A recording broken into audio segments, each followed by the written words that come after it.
ዮሴፍ ገብሬና በቀድሞ ፍቅረኛው መካከል የነበረው የልጅ አስተዳደግ ክብር በድምፃዊ አሸናፊነት ተጠናቋል።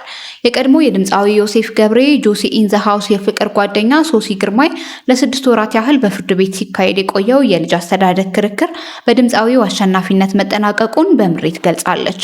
ሶሲ በፌስቡክ ገጿ ባሰፈረችው መልእክት የፍርድ ቤት ውሳኔ ከእናትነትም ፍቅር ይልቅ ቁሳዊ ነገሮችን መሰረት ያደረገ ነው ስትል ወቅሳለች።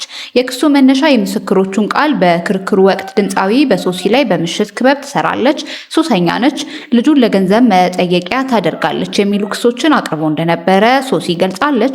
ሆኖም ግን ሶሲ ስራዋ የባልትና ውጤቶችን ማቅረብ መሆኑን፣ ምንም አይነት ሱስ እንደሌለባትና ለልጆቿ መልካም እናት መሆኗን ጎረቤቶቿና ቤተሰቦቿ ምስክርነት በመስጠት ክሱን ማስተባበላቸውን አስረድታለች።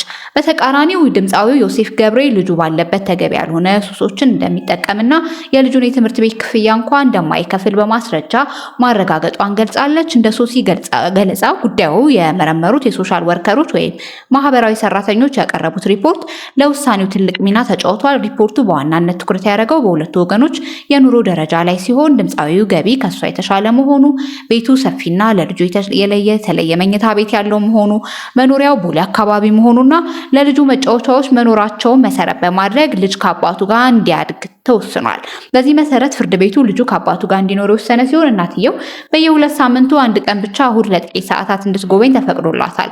ሶሲ በሰጠችው አስተያየት ከቁስ ከቤት ከመኪና እናትነት እንደሚያንስ ሲነገር እንደማዘን ሰባሪ ነገር የለም በማለት ጥልቅ ሐዘኗን ገልጻለች። ምንም እንኳ ጠበቃዋ ሰብለ አሰፋ አስፈላጊውን ማስረጃ ሁሉ አቅርባ የተከራከረች ቢሆንም ውጤቱ ግን እናትነትን የገፋ ነው ስትል አማራለች።